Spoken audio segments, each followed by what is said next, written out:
Alrighty, welcome to Oh, Shaw Siblings. Yeah, we have Desiree, myself, Josh, and a friend of ours, Phil. That was your cue, Phil. oh, hi guys.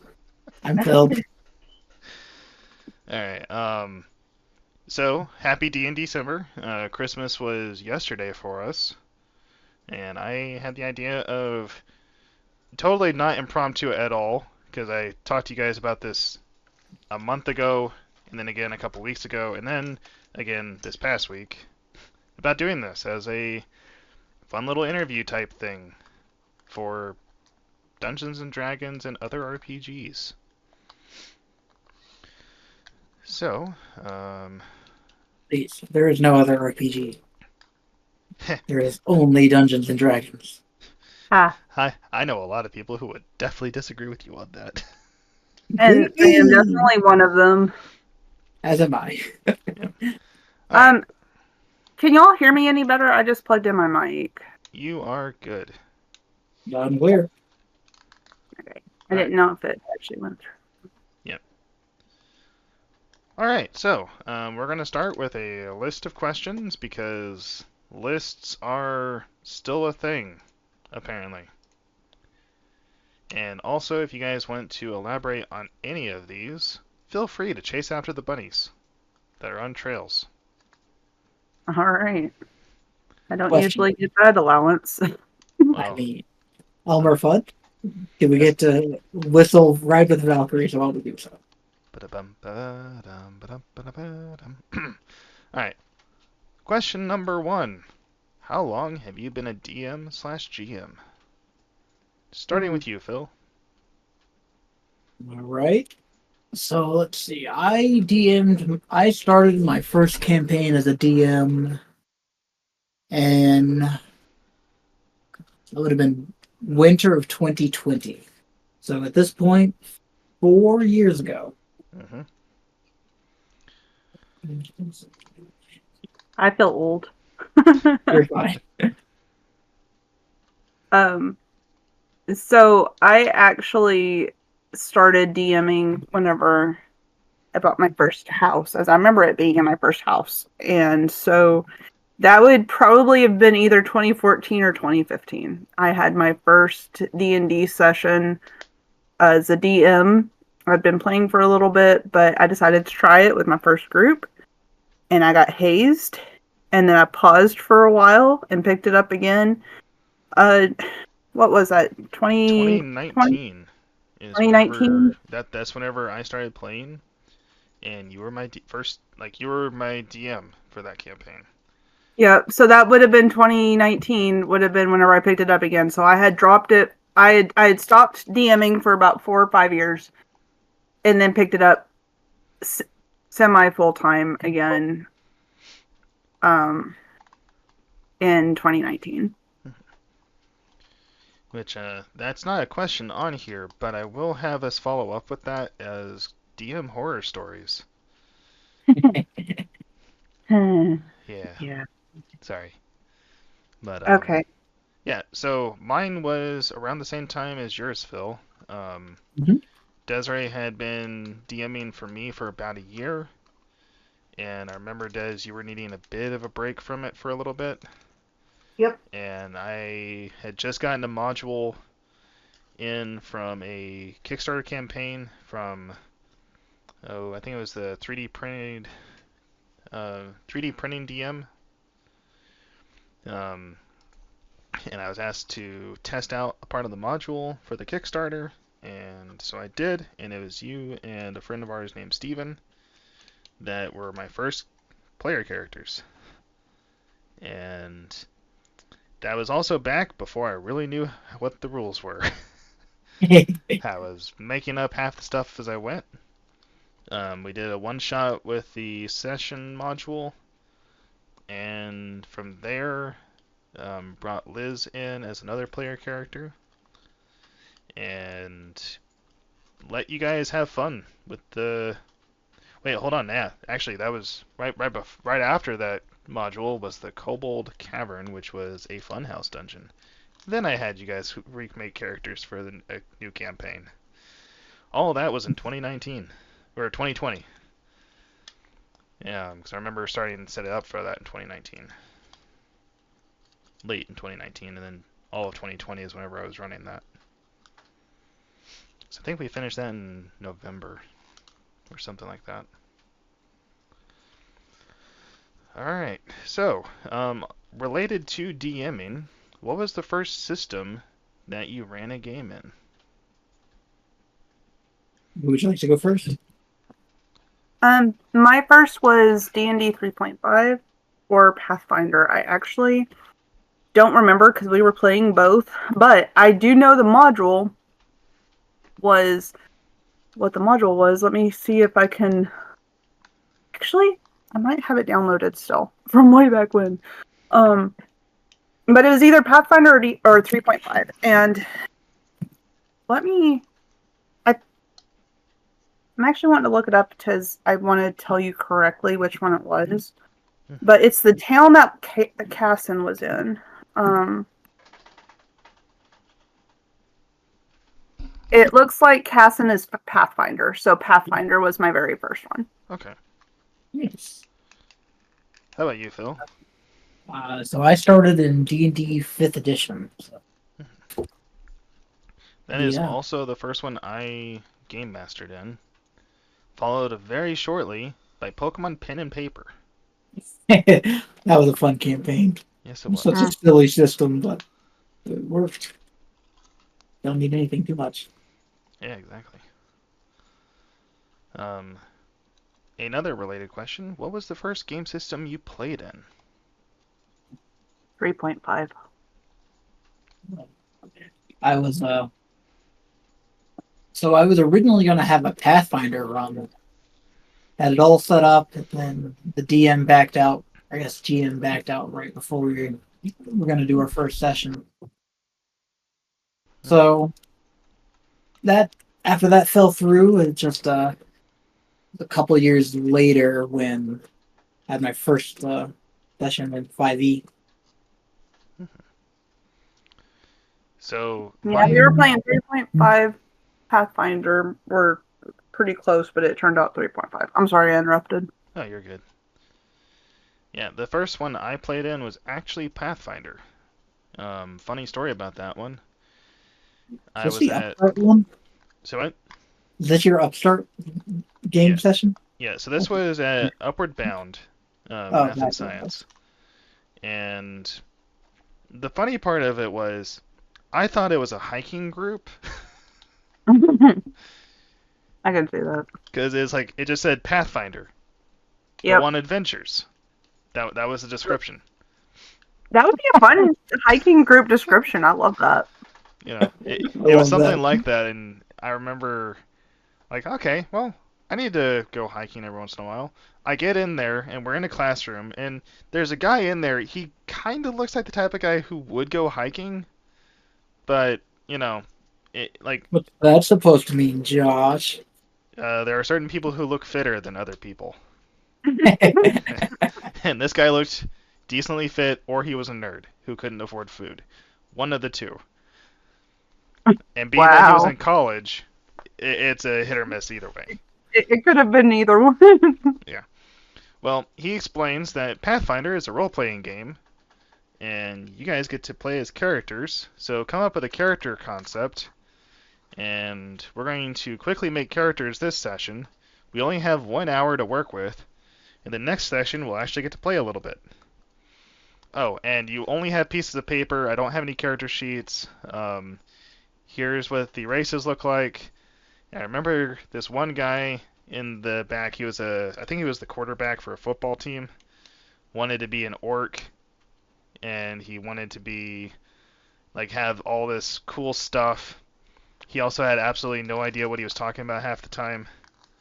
Really just wanted to go play basketball on the court. And in fact, about of the 20 or so people that started in that game, I think 6 of us showed up the next time to play. And then of that, we ended the campaign with only 3 of us. But in the end, my first character was a ranger, and it was the first role RPG version of Jargon. And Because the character as a concept existed long before that, but the actual character was much different. All right. Since this is So, kind of relevant to the next thing, Ian, you were about to ask something before I unintentionally interrupted you, Des.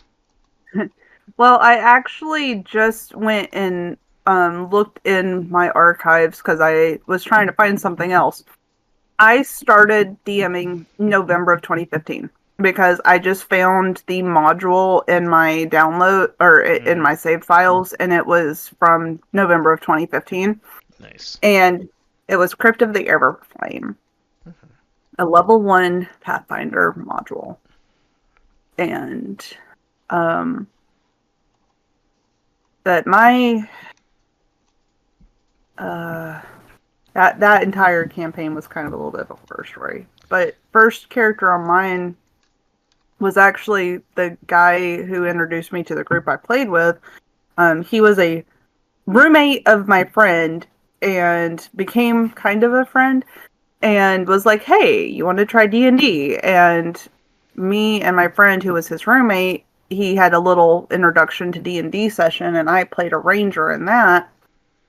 I don't even remember her name, to be honest. We only had like 2 sessions, and then my friend didn't like the way that he ran because like he ended up dying, and whenever he got resurrected, he ended up coming back.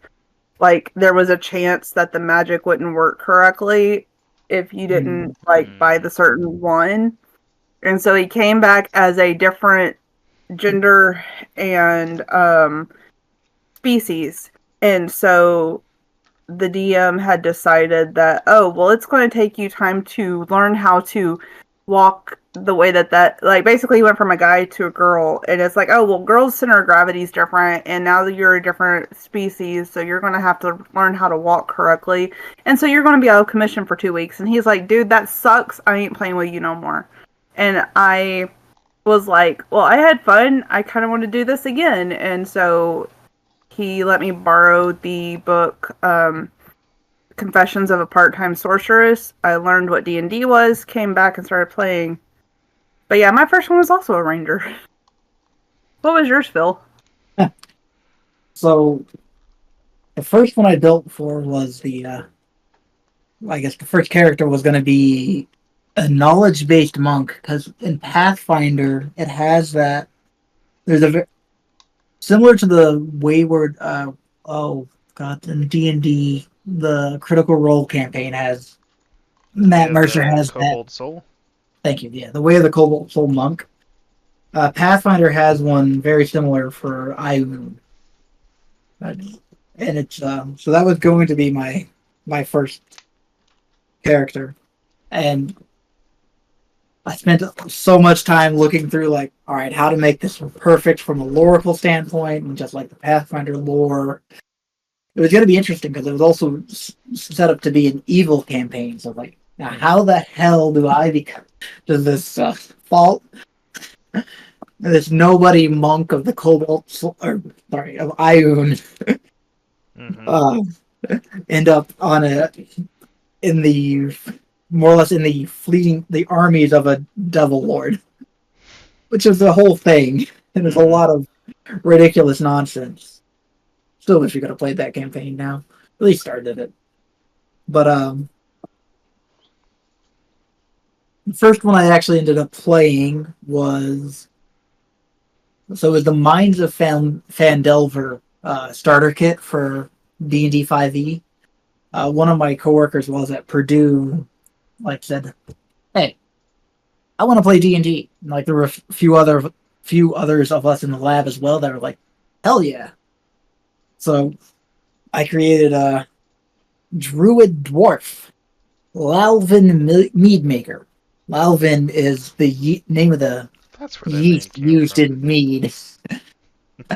God, that was a silly character, but I mean, technically, one of my characters met him. This is true. Nice. I just But have my notes from my first game. oh no, never look back. I was about to say, do we want to start talking about the horror story, Des, or do you want to I not can't believe have I the found it. PTSD from it? No, it's fine. I know you've gotten over it a lot more since then. Yeah, no, it's one of those. It's a lesson that other people can learn as well. Mhm. Um, yeah, Yep. it's fine.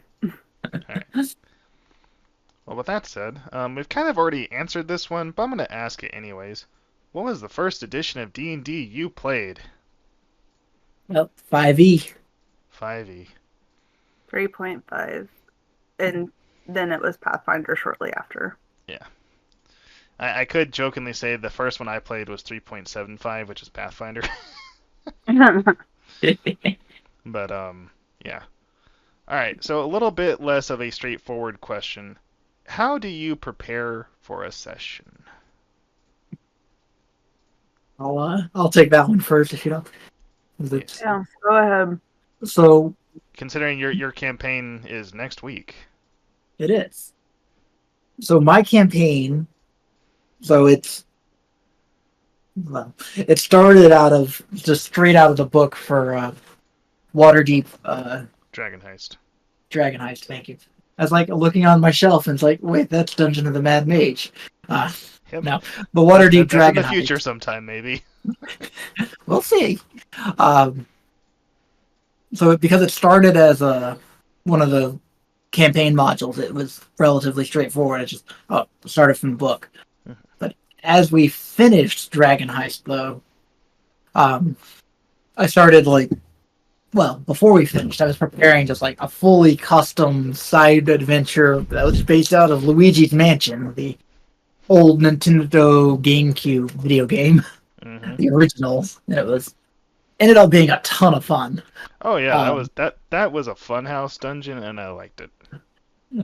I mean, it really wasn't a fun house because it was Oh, it was literally horror. Luigi's Don't get me Mansion. wrong. It was a horror show, but it was fun from a player standpoint. Yeah, it was fun to DM as well. My Yeah, character may or may not have been traumatized by the experience, but that's not the point. Exactly. But so in those cases, it was a little different because like I had the fully prepared module in advance, but since then I've expanded into this hodgepodge combination of Descent into Avernus ish light, just taking elements of it for kind of guiding along a custom side story. So I have that as the base material that I could go back to, and then just for in a single session, I'll take that information and all right, where are the players most likely to end up within the next few sessions? Make some notes, and then in the hour or two prior to the session, I'll actually build the encounters, plan out any fights that will occur. With them only being 2-hour sessions, it's relatively simple to do that. Mm-hmm. So that's what I do. All right, Des, do you want to take on the question from here? Sure. So looking at my notes, guys, I swear my DMing style has changed, and a lot of it, I can only imagine if I had continued with the way that I started, what I would have become. I think that's almost a necessary evil of DMing. Well, here's the thing is, okay, so right now I take minimal notes. I take basically and the thing is my prep isn't much different than my note taking. And part of that is because of what has happened to me to evolve me to where I am. Whenever I first started, I had read through the module and I had prepared an Excel file that had my NPCs, my places, my goods, where they could be found at, the adventure itself, like where they were going and what page stuff was on, like, hey, read this paragraph and then it's going to trigger this. Like, I actually had separated down as to, like, and color coded stuff so that if they did something, I'd color code it and read down to this part and then open this part. And I had it set with basically my Excel file was what I was looking at. And then obviously I was like, oh, read page 26. So I had it all beautifully. Oh my word. This, and then like any special rules, the campaign, what the weather was like, what the date was, and everything. And because of how that went, like I said, I stopped for 4 years. And then I picked it up and I would read stuff. I'd get the encounters done the day before, sometimes the day of, but I would try to like have a well figured out thing. And then one of the guys from the first campaign came back, and basically I was doing a module from a boss. I was doing dungeon crate, and they don't exist anymore, but basically I had gotten a whole bunch of modules and some little goodies and stuff like that with this, and I was going through theirs, the Knights of the Open Road. And I mean, I still incorporate them because my world is a baby world, and anything that happens in it happens in it. And we just deal with the consequences as they come up. But he was like, oh, we don't care about this town. Well, I had rolled on a table what was the personality of the guards going to be, and the guards weren't very nice. And so everybody's like, yeah, they suck. Let's leave. So I was like, okay. I had to pause for a little bit and recalibrate. And now, basically, I do pre-done sessions, or pre-done stuff. And I put up a notice board, and I'm like, okay, which one do y'all want to go to? And I will do one-shots for travel, and I just look them up on, like, DM Lair, or I've got, like, let's see, Game Master Worlds. I've got several RPG stuff that I am subscribed to, or on Patreon, or I'll just look it up on the internet. But basically, I've gotten from the point where I was taking a well done, took me over a week to get this, and now I'm just like, let's just go do this. And maybe one day I'll go back to having it pre-done and we'll do like a whole thing. Because I got burned, I don't do that anymore. And I feel like I'm letting my players down a little bit because I'm not giving them that full involvement from me ahead of time. And it's more of I just monitor, like, I let them do whatever at this point. Because I'm like, okay, Yeah. Yeah. I do say I do understand the issue, considering I am one of your players. As one of your players, I will say I do try to keep the terribleness of decisions from previous stuff kind of to a minimal, because I do know that some of the stuff that you had to go through early on. Yeah, and it shouldn't be your responsibility to do that. No, but I'm also, if I'm being honest, one of the more experienced players.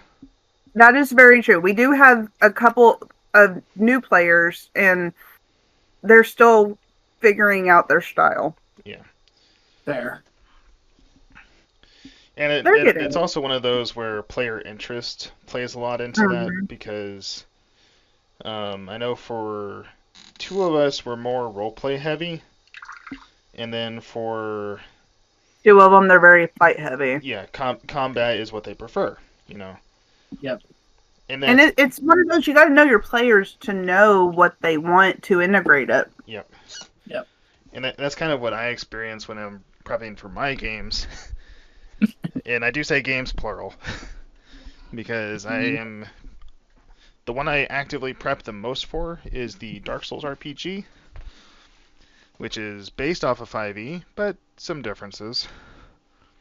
And with that one, well, I'll jump to that one here in a minute.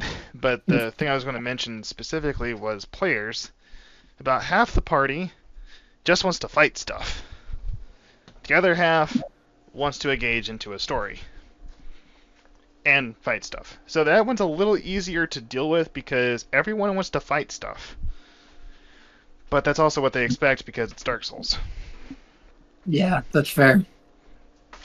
But I'm gonna go ahead and kind of explain my my discombobulated way of doing things. I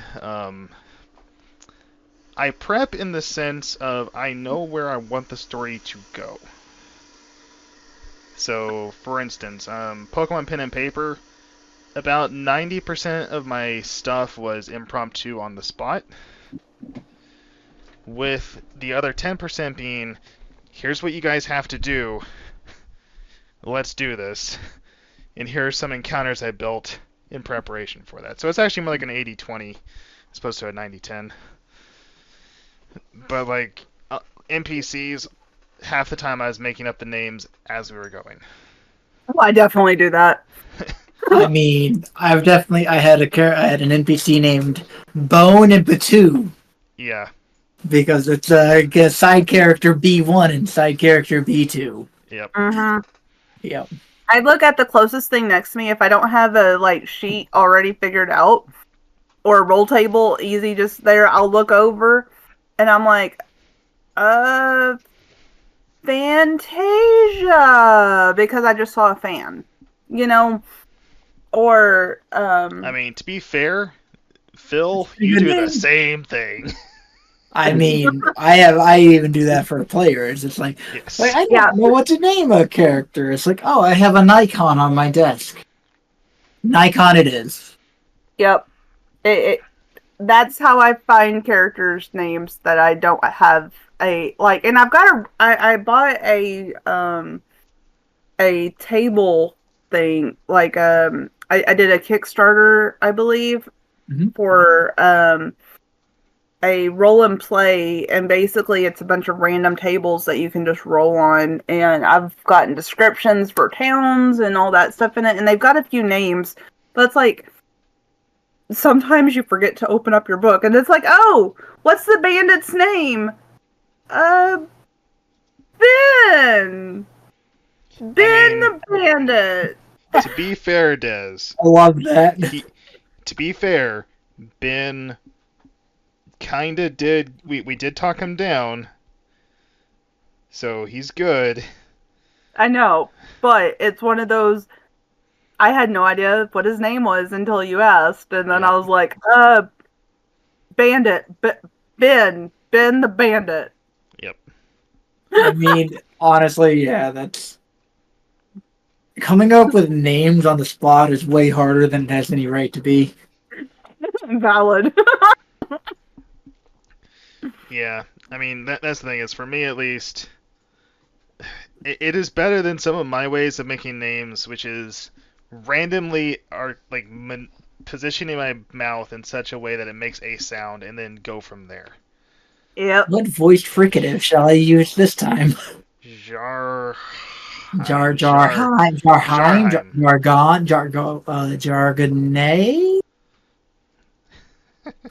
The number of times I've heard you do that process, it's like... Yeah. Yeah, about to say, I know for Jarheim, for Dark Souls, Jarag Shir for Skyrim.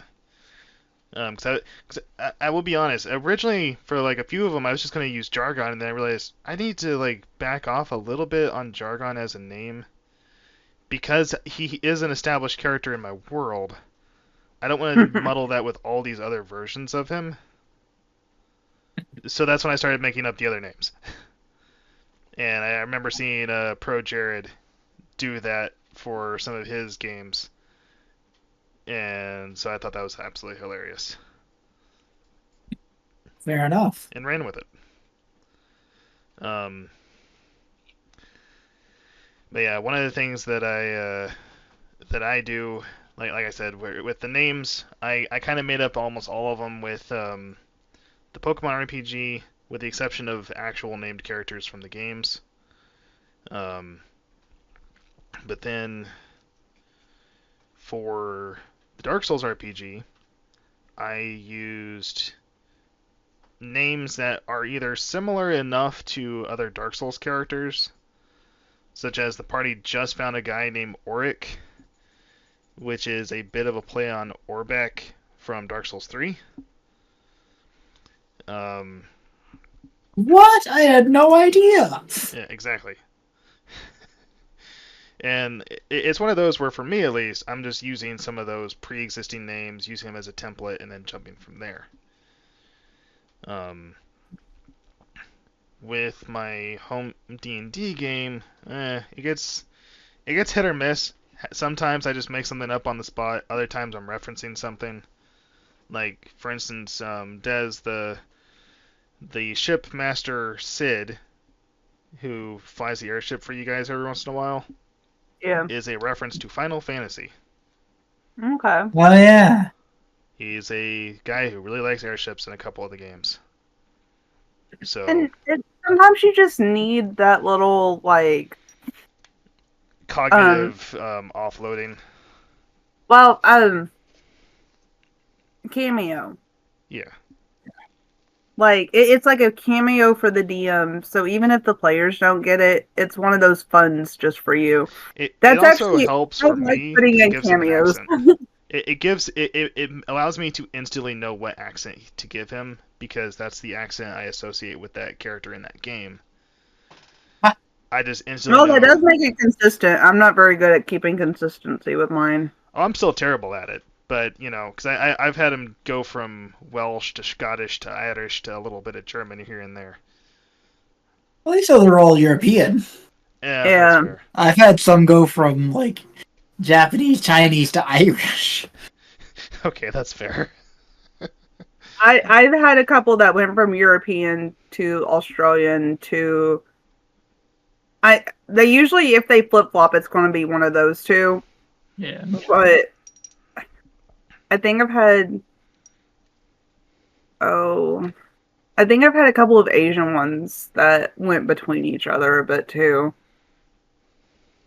I generally I do it from time to time, but like I try to avoid accents that could be considered politically incorrect.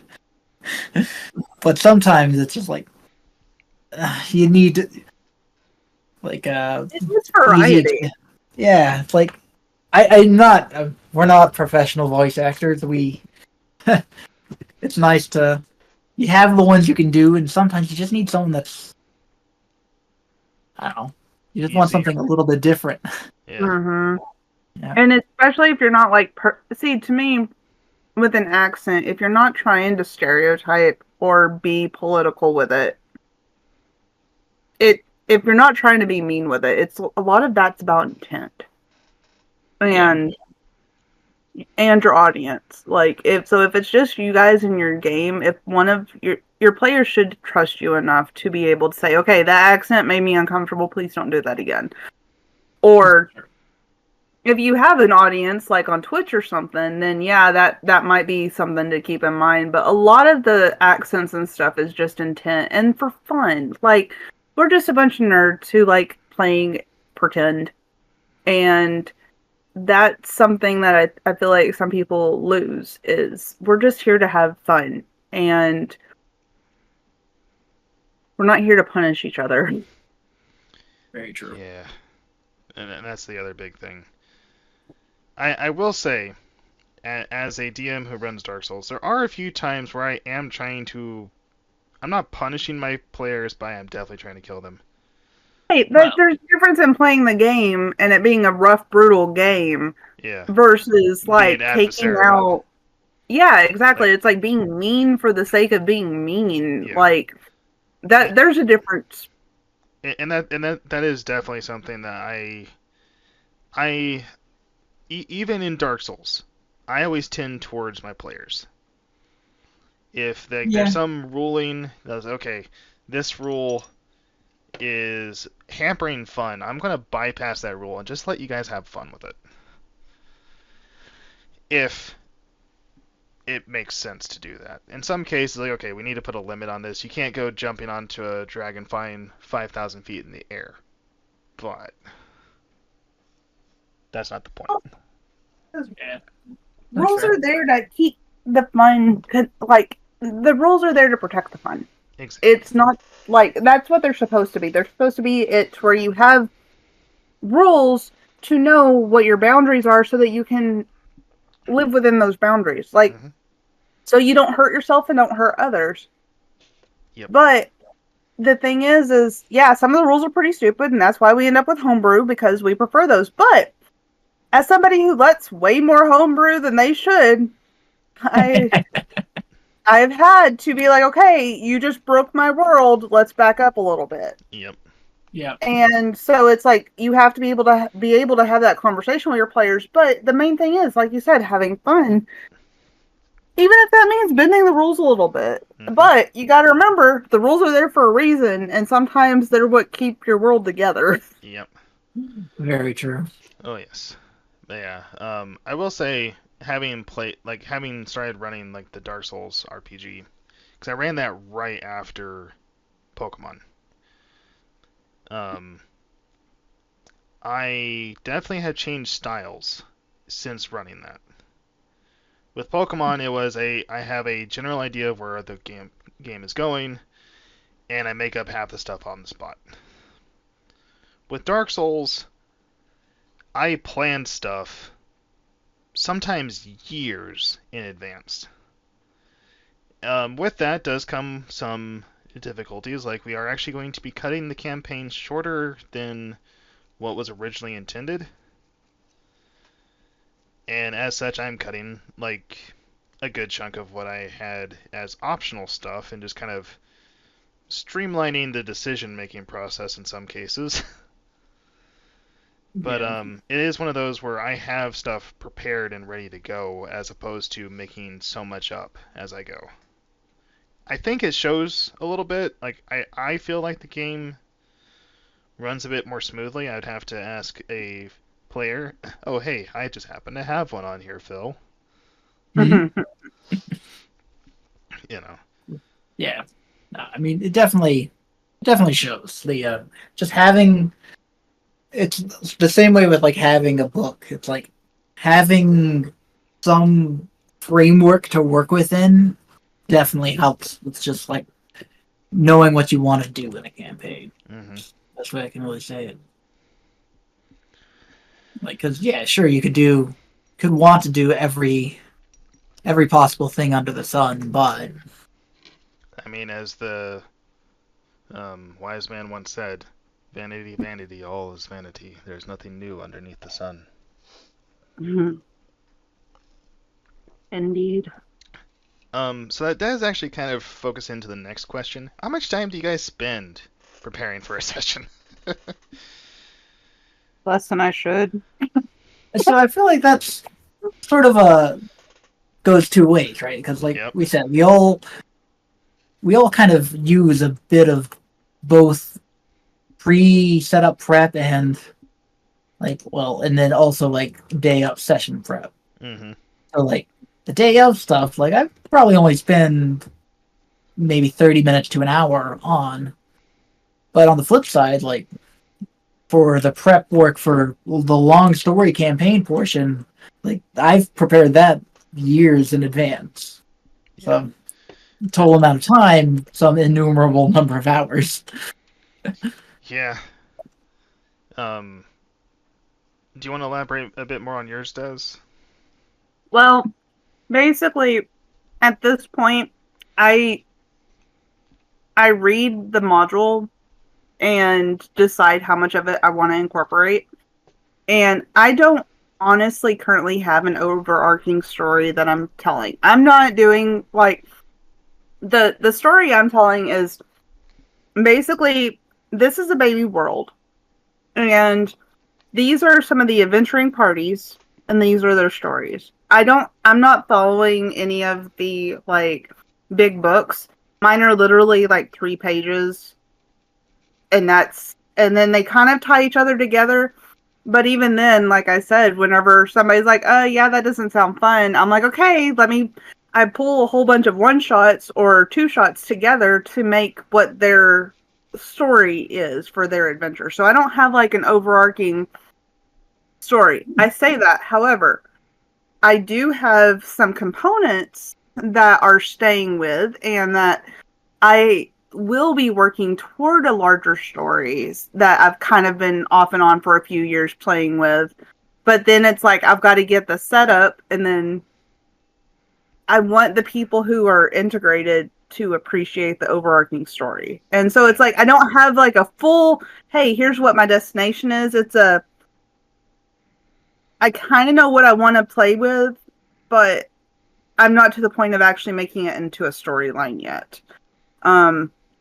So a lot of mine is figuring out what level my players are and finding modules that are appropriate for that, and then making it fit in my world. And everything from the Pathfinder session that I've had to a couple of the homebrew sessions that I've had to some of the games, like I just did a granny campaign that was more of a choose your own adventure with some of my friends a couple weekends ago. I'm putting that in this because, like, why not? Even though technically I didn't run it, I can see a couple of grandmas at an orphanage being in my campaign. Or in my I love world. that. Like, there was three little grandmas that went off and got one of their kids who had got sucked up in a beanstalk, and then went down into this underground vault trying to, fix that. So now in my world, I've got that. And so it's like, it's a baby world. And so eventually there's going to be a god war and they're going to have, some destruction and stuff like that. But right now, I let my players do about whatever. So I spend, at this point, I would say I spend probably, and if I'm making any maps, I spend several hours trying to get that and hope that they work. Because I actually sometimes make my own maps on Dungeon Foundry. Creator, which is a Steam game. Ah, Okay. gotcha. But now I just bought a subscription and just bought like the 1,400 maps. So I may be using those instead. That reminds me, our episode today is sponsored by Chia Packet. Sorry, we're not actually sponsored, but that would be really cool if we were. Yeah. But sometimes I grab them off of Pinterest. Sometimes I make them myself. Sometimes I just bought some.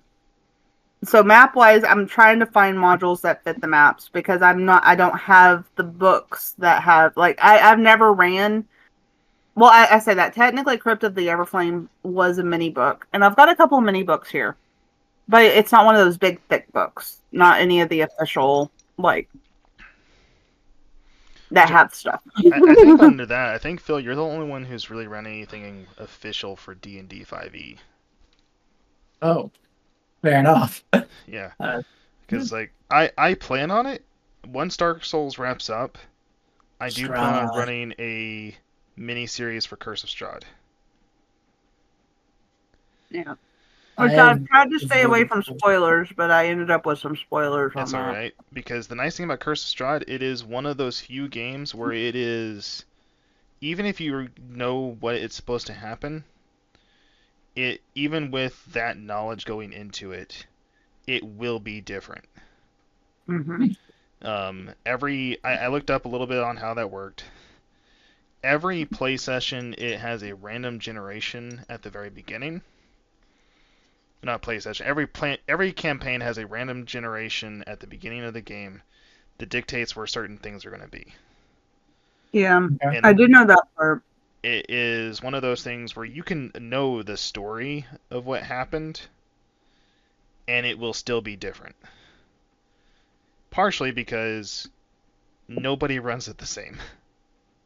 Yeah, that's fair. I mean, Strahd really feels like one of those campaigns where, without knowing too much about it, like, no two versions of that campaign will ever be the same. Yeah. And that's what's so nice about it, too. Mm. I just realized one thing that y'all both kind of started with 5e. I currently run 5e. As I started out with 3.5 and Pathfinder, played 3.5, and right now I'm currently running 5e. Yeah, I know for me, I run 5e for Monday night games right now. Whenever I'm running them instead of you does. Mm-hmm. And then other times I run the Dark Souls RPG, which is based off of 5e, but not not. It is different enough that it could almost be its own system, but it relies on 5e for its roots. It's an apt description. Yeah. The other side to that though is, Phil, you basically just run 5e with a ton of homebrew in there. Yeah, that's an apt, also very Well, apt description. actually, I will amend that. You don't have a whole lot of like homebrew rules, but you have a homebrew items. But yeah. So like whenever, for me at least, whenever I'm prepping for Dark Souls, I I have been spending hours at a time outside of games prepping where I'm wanting stuff to go, or where the players are at, and say, okay, I have a boss you guys are going to be fighting the next time you start up the game. I need to know how he runs. And for a long time, I was just kind of like, okay, I want to do this boss. I'll take their stat block, paste it into my my OneNote, and then I'll forget to actually read it. Um, That's happened a few times, yeah. it has happened many a times for me. It's a bit frustrating at times, but it's also just kind of how my brain operates frustratingly. I've gotten better at it to the point where I will look at them, see the cool feature I want to use, have that kind of as their mental default, and review other features as needed. I currently have the next two bosses already like mapped out as to how they would operate. Mhm. Partially because even though the book is spoiled for options, there are certain things that I want in these fights that aren't there. So I copied a stat block on one of them so I could take some of their abilities, but then the actual stats I put in I remade All right. for that. So yeah. Um, on that, since I now have two players here who are in the Dark Souls RPG, I won't reveal too much more of that. Yeah, you're good. I But will say, specifically on the note of the Dark Souls RPG, just the unique mechanics of that game are just so conducive to boss fights. uh-huh. It's just, but we've looked through some of it, and I've helped you with planning some of them. It's like the mechanics just aren't really properly built for it though at times. Yeah. Yeah, it's a kind of a problem. Yeah. Kinda, yeah. Because it has an idea of where it wants to go. Yeah. And unfortunately, it is trying to put in some stuff that's not conducive for a tabletop RPG into it, even though that's kind of the way it is in the game. It's sometimes a mess. Yeah. At other times, though, it has some brilliance that is really hard to ignore. Yeah, I will say I like the some of the system mechanics that it has. The positions concept is really cool. Mm-hmm. But Execution on position is a little rough at times, yeah. especially. But like, I like the idea. So, for people who don't know, with the Dark Souls RPG, one of the key things to it is that players have a base position or a base health pool that they just have. The But when combat starts, they roll a number of hit dice equal to their level, and add the hit dice to their base position to give them their fight position or health. So, for instance, if you're a sorcerer, and you chose the mage background, you have a, what was it, D4, D6s for the position rolls? I think it's D6. I think it's the D6. Because thinking back on it, the last time a D4 was used for health was like second edition of D&D. But yeah, with Dark Souls at least, it is you have the you have your base position, your added position on top of that gives you a total for that fight. Yeah, so that's the idea behind that system, and it is something that as a concept I like. It's mostly works out, but it has some flaws here and there. Yeah. It's a But that's to good be way to say expected. it. Um, Go ahead. yeah, you're about to say something? I was just gonna say it's like I think one of the biggest issues is because it's designed around boss fights. One of the limitations, you have fairly large party of players, and it's by default side initiative, right? Mm-hmm. So rather than everyone rolling for initiative, 5e style, it's groups, it's Yeah. players and enemies. But Which I want to for say, pick up on boss fights, you run into the issue you have in 5e where legendary actions become a critical thing. mm-hmm, They were not included by default. It's like there's no chance the boss is going to be able to do this really cool thing no, because it has no legendary actions. yep. And So I'll be right back. that's part of the thing with it is I know with the system and it not having with it not having legendary actions, they kneecapped so many of these bosses. Um, but also with that, thanks to you, Phil, I started adding them back in.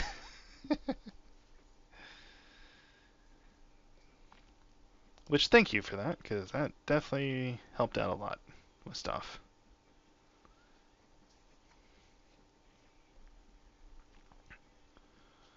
Alrighty.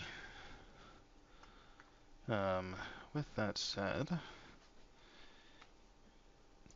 rounding back to the initial question, I spend an inconsistent amount of time preparing for stuff. Half the time I am hyper prepared months in advance, the other half the time I am not really prepared at all for quite a while. And then I kind of make up stuff as I go. Alrighty. So, on to the next question. Um, how do you prepare for a campaign or story arc? We kind of already touched on this, but if you don't mind, I will go first since I have an idea specifically what I was asking about on this. Okay. When it comes to preparing for a campaign, I have this overarching idea of what my thought is. For instance, Dark Souls. I want a continuation from Dark Souls 3 that kind of wraps up the world.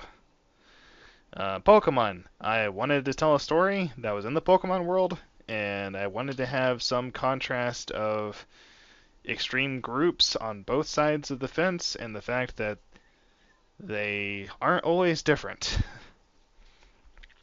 Um, and for a future campaign, I am wanting a giant sandbox that's in the wilderness, and here's all this stuff I'm mentally preparing ahead of time and getting stat blocks put together. And in this case, years in advance, because I started it like 3-ish years ago. Is when I started preparing for it. Like I started it before I even started running Dark Souls, and I've been preparing it ever since. You have been working on that one a while. Yeah.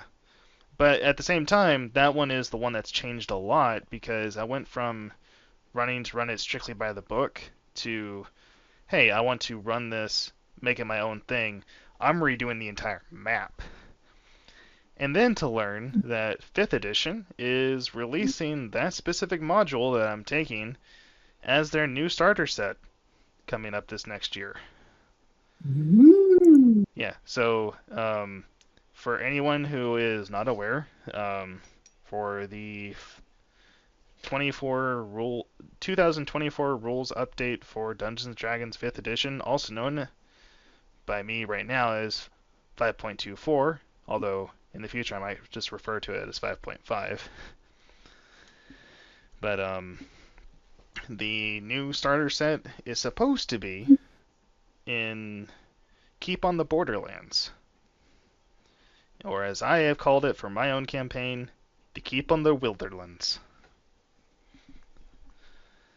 But yeah, so for me, I prepare stuff. I look up some of the stuff I want to have for the game. So for Dark Souls, I watched a lot of VaatiVidya, a lot of Smotown, Hawkshaw, a few other just Dark Souls lore people to learn more about the game and like the different nuances of the histories and such. And that's kind of been where I pulled a lot of the inspiration for that game. And then I'll also occasionally find music I like and try to integrate, like, okay, this is what the boss fight is supposed to feel like. Now let's try to make that into the game. Alright, how about you, Des?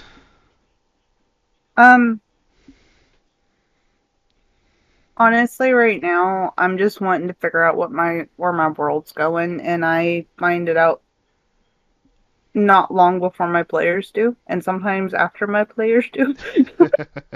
Fair enough. So Sometimes we are the catalyst that brings you to realizing where your world is. yep. And sometimes old habits die hard, and so whenever you're used to magic breaking everything, you keep magic breaking everything, and so magic broke everything. Yeah. I will say that is one thing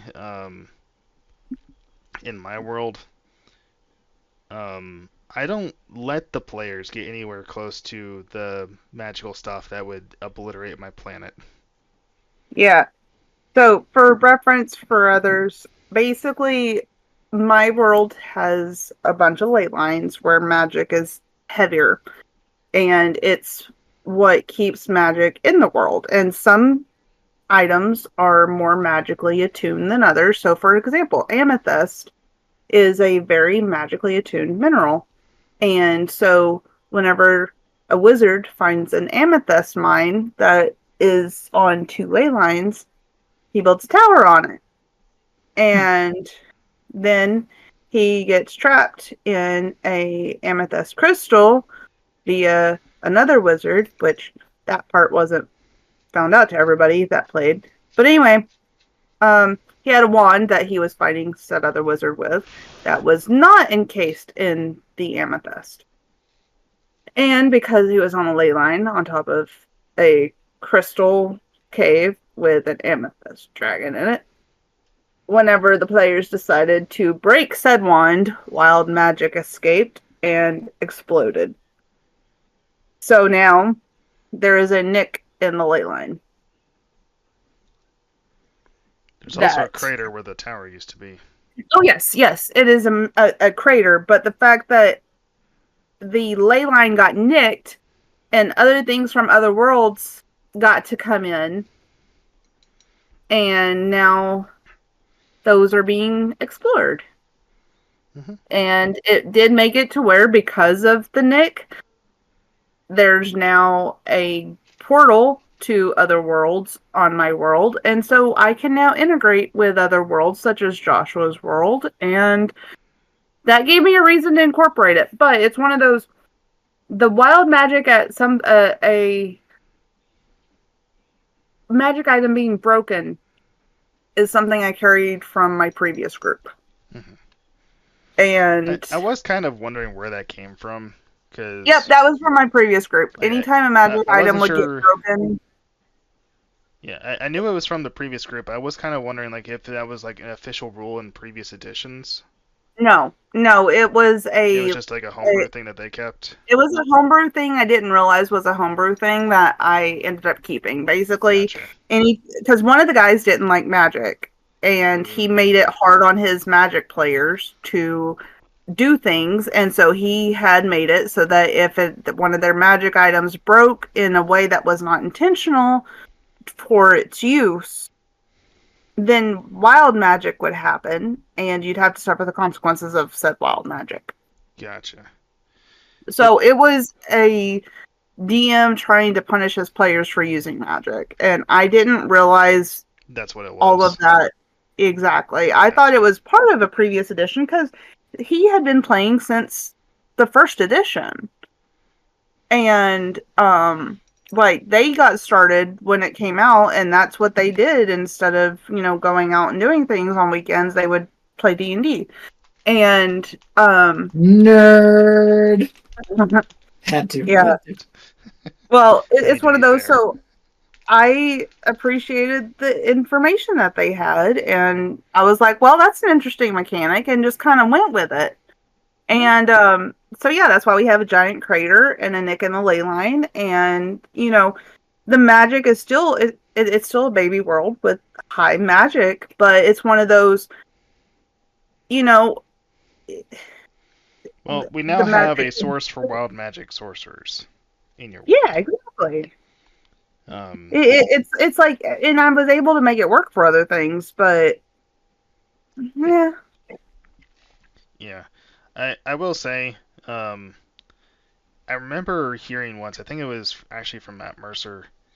Apparently in older editions, barbarians hated magic to the point where they sought out magic items to break them, and in some cases would if you were a player who was playing playing a barbarian, you would get experience points for breaking magic items. Yeah, I didn't give experience points. I basically told everybody, okay, here's the wild magic that happened to you guys. Oh, that actually does remind me. Or do y'all want to switch? That does actually remind me. Because of that happening, I remember that was where you allowed us to have a second subclass. Mm-hmm. They've actually unintentionally made it so in D&D Beyond you can do that. Oh, interesting. Yeah, well, what happened was when the 2024 rules update happened, they released the new classes that are all the same as the old classes, but different because they're, updated to the new rules. However, some of them you can still play the old subclasses with. So, for instance, right now, I have a joke character I created just to test it called Phi Turman. And Phi Turman is a fighter and multi-classed into a fighter. And it has both sets of rules running parallel to each other, so he's a level 3 in both of those classes. And he has 2 subclasses from those 2 classes. Is it convoluted? Yes. Do I recommend it for a one-shot? Maybe. Is it rules as intended? Definitely not. They even say in the thing, you are not supposed to multi-class into the same class. But guess what? I did it anyways. Yep. Well, shame. My wild magic had that happen. So yeah, it was a cool concept, I will say that, and I actually enjoyed that a lot. Well, and that's what I try to, whenever I have to do stuff off the cuff, I try to make it fun for people. Mm-hmm. So yeah, Um, with that said, Phil, how about you? How do you prepare for story arcs / campaigns? I mean, so from mine, I've only had one really, but other than a You've few had one multiple shots. story arcs inside that campaign. Right. So for the story arcs, I have a general idea of what I want the world to be. And like I know where the players are. I have a few like core projections of the world. There's following, like I said before, following the finishing of Dragon Heist and then my Luigi's Mansion adventure. More or less, I had three things I said, like, all right, here's what I kind of want the players to have the option to pursue. They're all going to be happening sort of simultaneously, so that's how I can mentally justify the scaling of the levels in the campaign. Like, oh, because as they went and did this side part of the adventure, this other thing is happening over here, so it'll help shape the world. And players don't know yet; they're still on the first side piece. Yeah, the first side piece that's lasted what A year. 2 years now. When did y'all go to Avernus? January of 23. Oh, no, And it should be that'll wrapping it be up. next. So. I think it was either January or February, but it was really really soon. Yeah. We will soon be there for almost half the campaign. Yep. That Uh, campaign went to hell, literally. I don't teach. That's where we're at. Yeah, but It's a place, not a cuss word. yeah. In this case, Which helps. Lowercase. the first one. But yeah, so for the campaigns, like I just sort of had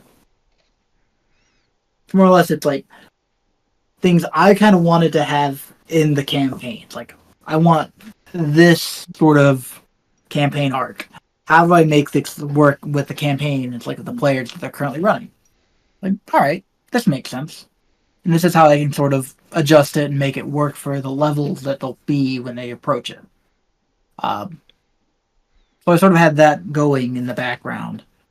And then, for the world building aspects and prepping all of that, it's like, I'm working out of the Forgotten Realm. So I have a plethora of existing lore that I can work with, Mm-hmm. which helps a lot from that aspect. It's like, oh, I don't. Where are y'all along the Sword Coast? You're between Baldur's Gate and Waterdeep. Well, what's there? Look at the map. Like, actually just look up a map of the world, which makes it a little bit easier, but at the same time, from a prep side, it makes it easier, I suppose. And sometimes it's hard to reconnect the fact of like, oh, right, my players are not as well attuned to the world of the Forgotten Realms. They haven't read R.A. Salvatore. Evan, yeah, R.A. Salvatore, or the Evan M. What was her name? The author of the Forgotten Angels or the Brimstone Angels. I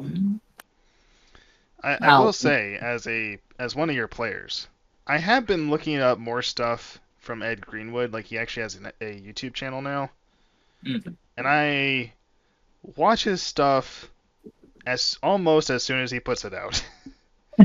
Erin M. Evans, that was her name. She wrote another of the series that take place within the Forgotten Realms. Gotcha.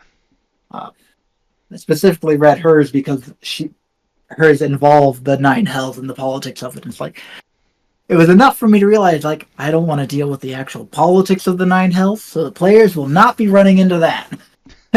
Fair. Steered them appropriately accordingly. Thank you. But that would have gotten messy very quickly.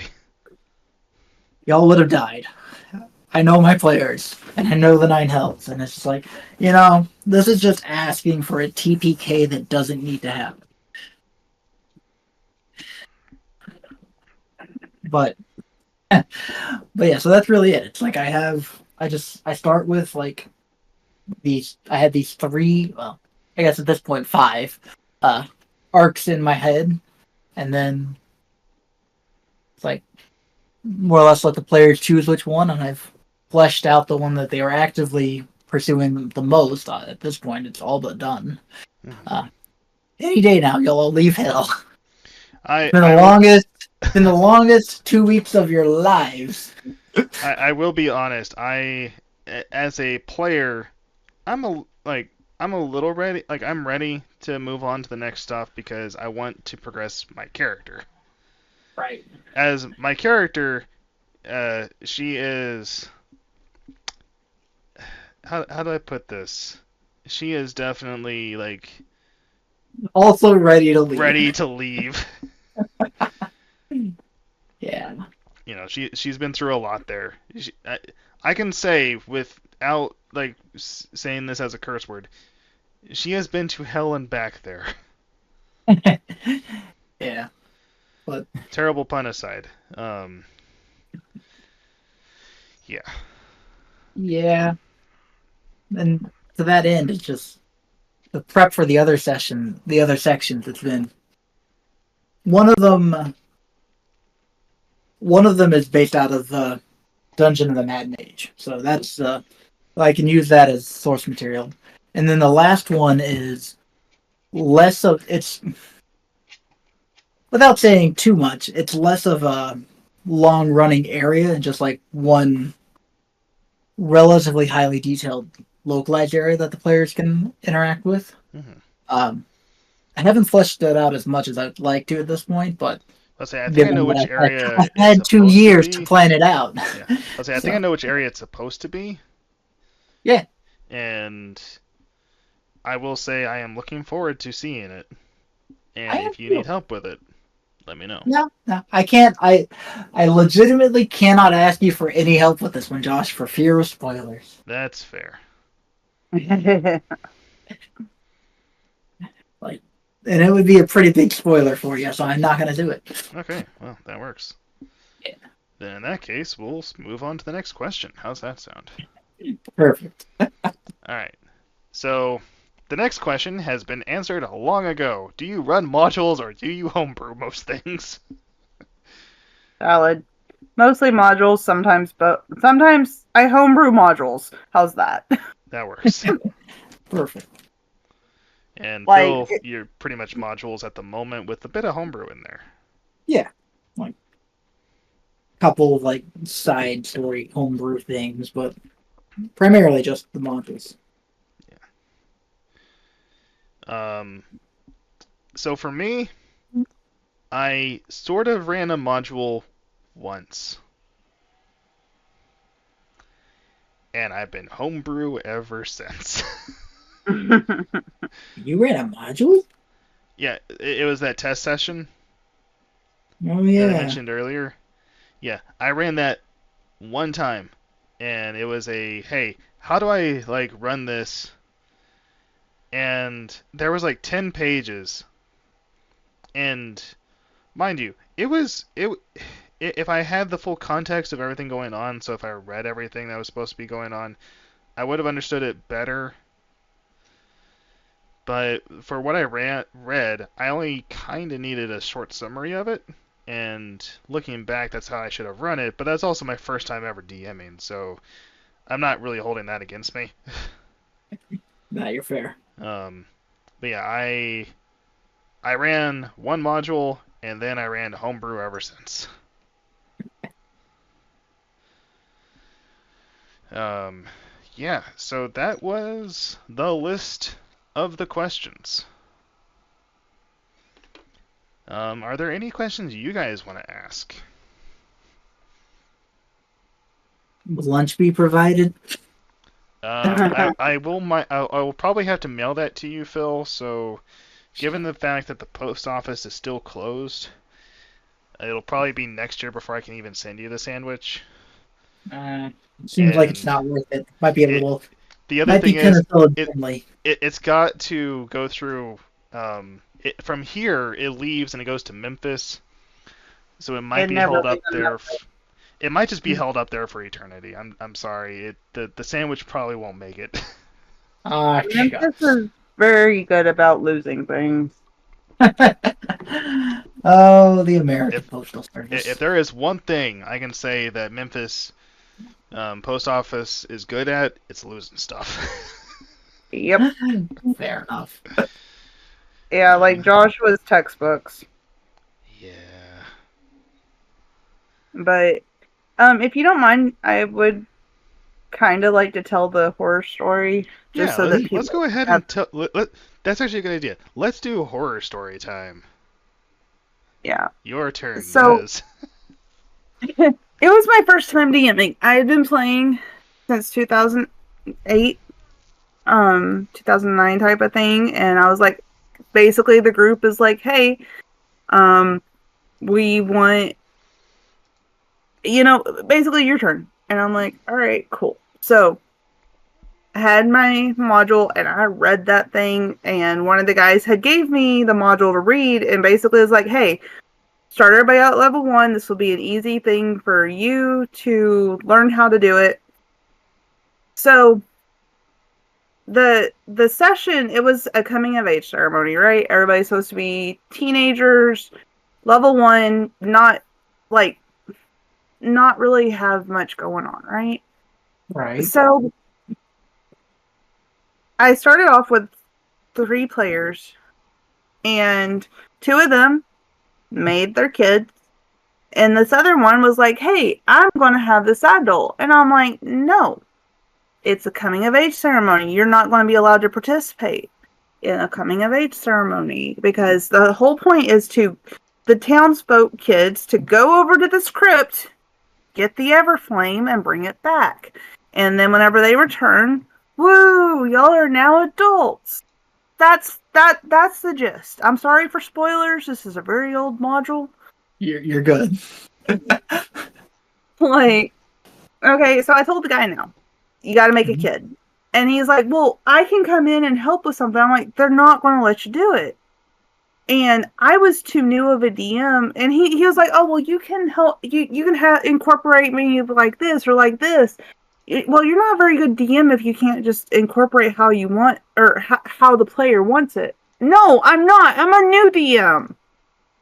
Make something else, dude. So he makes an edgy, I don't want to do this kid that's being forced into this coming of age ceremony who's like, oh, well, the whole town hates me, blah, blah, blah. Okay, fine, whatever.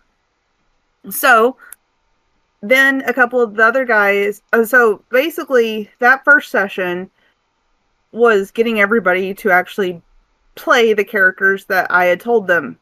Basically, make kids. Mhm. These are teenagers. That is the point. So they go in and they get there and they notice that a couple of the crypt was booby trapped, and some of Mhm. the townsfolk are like, we don't want our kids getting hurt, so like they would put in the bottom of these spike pits, they would put pillows so that the kids fell on the pillows because these are their children. They don't want their children dying. Well, somebody else was involved, and so not all of the pit traps had pillows in them, but some of them did. So basically, they found a couple of dead bodies in one of the rooms, and they were like, oh, we don't have the stuff for this. So instead of completing the crypt with what they had, because I had given them certain backpacks, which was designed in the modules to have everything if they worked together. Okay. And they wanted to go back to town. So I'm like, okay, fine, whatever, go back to town. So they went back to town, and then that's whenever the other players had also joined. And so they were still young, but it was kind of one of those, I had to bend the rules a little bit because my other friends wanted to play, and that was how I figured out how to incorporate them back in it. Well, they, instead of doing the whole moral of the story, come back adults, yay, they basically got the stuff, came back to town, and said, y'all suck. And then they the NPC had to help because I had to make an NPC because they were not, like, basically I sent a healer with them because none of them want to do healing, and that's fine. Send a healer with them. She ended up dying. One of them had a fit about her dying and then said, "This is y'all's fault," and then they burnt the town down. This What? was a logging town. Mm. And so they went to the board, they went to the council and was like, "Oh, this is really stupid. There's a shadow in there and she's dead." And so they're like, "Okay, well, we're going to work on it." And they're like, "That's not good enough." So yeah, they burnt the town down. And they're like, "Okay, that's not okay. Y'all need to stop." And then they had hissy fit and started killing people. And it's like, so the next session, and it was just one of those. One of the guys, he only wanted to play an arsonist. He wasn't interested in the rest of the stuff. It was just like, oh, he went in, and then like one of the guys was like, he wanted to kill his dad in a psycho manner. And it's like, I actually have in here about how they killed who. Oh Like, man.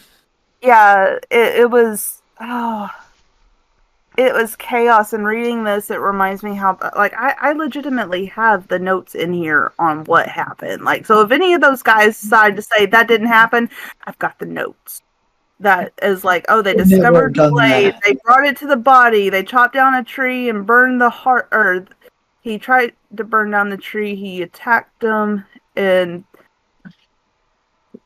yeah, somehow zombies got involved and they attacked them, and one of them ate a piece of the exploded zombie.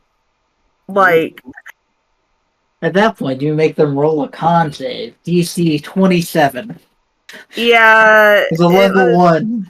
Take 16 necrotic damage. and one of them actually had ran up to one of the other healers trying to kiss her to give her a deadly disease. I had completely forgotten about that, and she ended up getting the disease. One of the guys who was actually trying lit the lantern. It was like, "Okay, we're adults now." But at that point, it's Welcome to like, adulthood. We're wanted by the entire fiefdom. yeah, well, so the town was in chaos, right? And so the Yep. next time the session happens, one of the other guys who wasn't involved in this, no, was he? I don't remember who played what. Anyway, one of the other guys was like, "Okay, let's take the survivors back to the crypt. It'll be safer there because it's a cave. It's not going to burn down like the woods will. We'll protect them," right? So he takes the town back to the crypt and convinces the butcher, like, "Hey, we're not going to have enough food to feed all these people. So let's figure out who is not going to be the best for our new town." And so they start picking off people and serving them Sweeney Todd style to the rest of the town's group, right? And so I was like, I don't like Sweeney Todd, right? It creeped me out. And so I was, okay, fine. So I'm not great at, if somebody's got a silver tongue, I'm not great at combating those. I don't have one. And so I'm like, your logic is sound. Hate it. So I was having the Kingsmen Knights come in because they saw the fire. They're going to investigate why part of the wooded area near the king's area was on fire. So they come across the crypt and they notice that these are the townsfolk. So they were going to arrest the people involved with setting the town on fire and kidnapping these people. Well, the person who was in charge and had the idea for Sweeney Todd decided that he didn't want to suffer the consequences of being taken. So after he got arrested, he had convinced, like, I don't remember how he managed to get away, but anyway, he managed to get away from the knights and purposefully ran into a lake and drowned himself so he wouldn't have to suffer the consequences and could just make a new character. Ah, I So want I to stopped point running out. for a while. I want to point out. Does these guys were the group that had been playing since what, the 80s in some Yep. cases, Yep. and hmm. they also had the problem of let's be adversarial to the DM. Yeah, it was DM versus player on pretty much everything. And I was just wanting to have fun and tell a story with my players. I was not doing player versus DM. I was doing do a let's do a story together, D&D Let's style. create an adventure. Yeah. Yeah. Yeah. So that's real rough. I'm sorry to hear that. So that's why I stopped DMing for 5 years. 4 years. Yeah. Fair enough.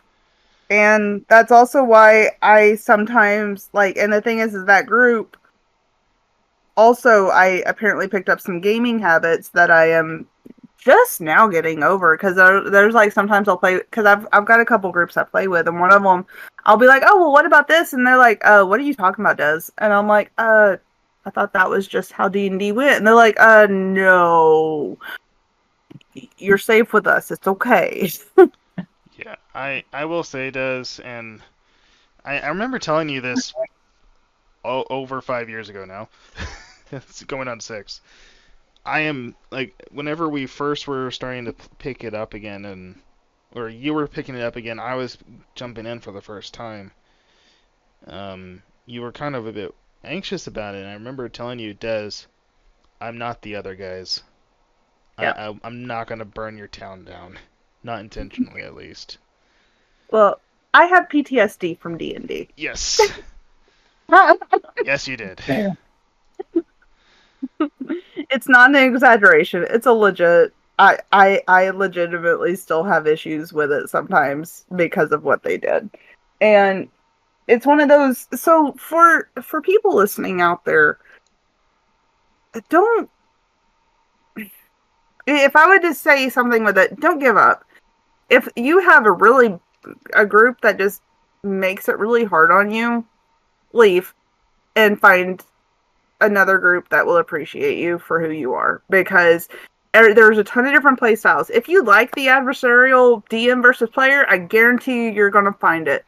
If you like the let's tell a story and do more role play, you're going to find it. If you're wanting just the let's do a dungeon crawl with very little backstory and let's just fight things to fight things, you're going to find it. Basically, there are plenty of D&D groups that you can say, hey, I'm looking for this type of group and just find your niche. Like one of the guys who was from that original group tried to play with the group I have now and realized that his play style did not fit my play style with this group.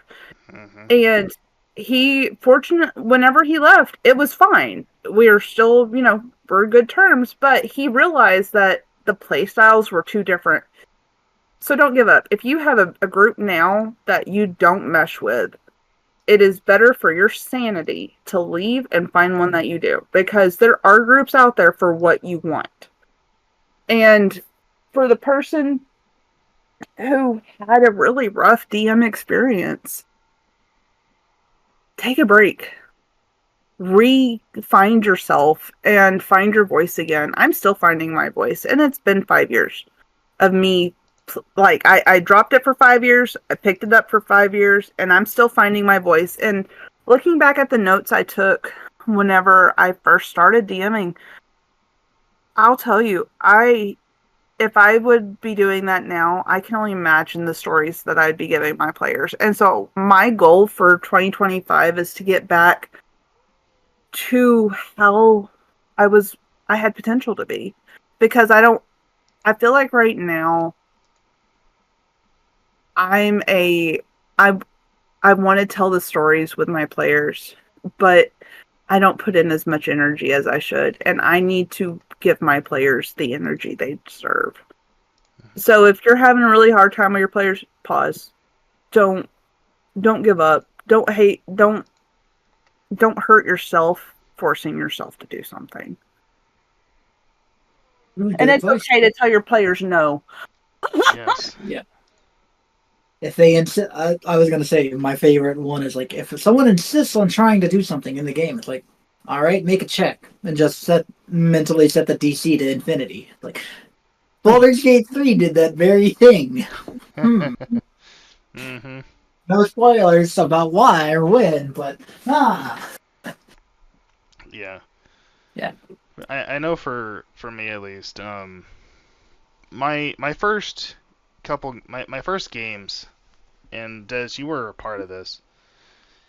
They went well because I had players who were willing to play, Mm-hmm. and I had players who were willing to work with me on this because I knew even at that time I don't know the rules. Yeah, I picked up DMing because I liked the telling of the stories, and I knew the system well enough to work within it. Because one of the things I think is the most important thing when it comes to the rules of D&D is you have a modifier that you add to a roll. That's literally 90% of the system right there. Everything else is nuance. Um, but because of that mindset, it makes it a lot easier to run. Um, and for that nuance, I relied on others for a long time. And I'm finally to the where I can almost, without having to look anything up, I can just say, okay, we're good here, we're good here, we're good here. Um, I had a couple. I will say, Des, when it comes to horror stories, yours is probably the Cream of toughest the one. crop. Yeah, that Worst is thing. the Yeah. worst thing that could happen for any of those games. That yours is the worst. I'm sorry, Des. Well, at least I got it over with early, I guess. Yeah, I mean that is the thing Like, is I think it was good and it was bad. It got you to be like it made it so you understood that there were people like that out there. uh-huh. And but I do think that in some cases, like what you're experiencing now, where it's like you're just now It wasn't realizing necessary. this wasn't the way it was supposed to be played. These were just guys being jerks. Yeah, and they outright told me later that it was just a joke and they were just hazing me because that's, all DMs get hazed. And All it's their like, DMs, yes, but not all yeah, but it's DMs. like, dude, y'all almost made it to where I didn't want to play, not run. Like, Yeah, yeah, that was bad on them. I think for us, Phil, we don't necessarily have an in-game horror story, but like the closest we got is we had a player who is now no longer a player, but it was for stuff outside of the game. And, which is sad, but it's and one of I've had it those better to not play. have him there than to have issues. Mm-hmm. Yeah. I mean, we did have to get rid of a player in the campaign that we've got right now because he just was not respecting the game. Yeah. And that's the only person that I've actually had to say, hey, I don't think you should come back. Yeah. I Sometimes you try have to to let make that everybody call. have a chance, but yeah, he was playing, and it's one thing I understand getting distracted and playing other stuff, but whenever you need to be enough in the game that it's like, hey, dude, it's your turn, and not have to wait for 20 minutes trying to get his attention. Oof. Or just Yeah. call it early because you never got his attention. Yep. And it's I like, remember that was one of the things we had to do was we just had to skip him several times. It's like yeah, he's and just it's not like, there. hey, what's that in the background? Oh, it's a fan. Okay, well, you may want to turn it down because, obviously you can't hear it, and then come to find out he was watching a basketball game or something. And it's like, yeah, don't bother coming back. Yeah. And he was like really rude to Josh. Like, what, as a DM, he was rude to my players, and I was not okay with that. It's like, there's a difference between our like role playing and having disagreements that is part of the game that you double check that everybody's okay with. There's a difference in that and being purposefully like name cally and stuff. Yep. That's very true. And that was one of Josh's first games back. Like, Yeah, that was started in our second session. mm-hmm. Because I remember. Because he's like, oh, I can't play with anybody, and I'm like, well, I'm starting one if you want to join. Yeah. Now I know why nobody wanted to play with him. Yeah. All right. Maybe we should end on a lighter note, because that's pretty heavy. Well, I am going to say, I am working on a Legend of Zelda RPG Ooh. that both of you know about. Yeah, we do. For the audience, For the Josh. audience, yeah. It's coming along pretty nice, I think. Yeah. It is. I am almost ready to say, hey, I'm pulling the trigger. We're running this. If we have any hiccups, I'll adjust it as we go. I don't know what day of the week it's going to be yet. If it's Thursdays, I can't do that yet. Yeah. Because I gotta wrap up a Dark Souls RPG on Thursdays, every other Thursday. So I'm thinking. The other Thursday, it's my campaign. Yep. And Des, don't you have an RPG on Thursday? Well, it kind of depends. As right now, it was originally on Wednesdays, but now that I'm part of a committee again that meets on some Wednesdays, it's getting adjusted, so they may switch it to Thursdays, but right now it's not been officially moved anywhere. Okay. The classic. What's the biggest horror story for any DM scheduling? Yep.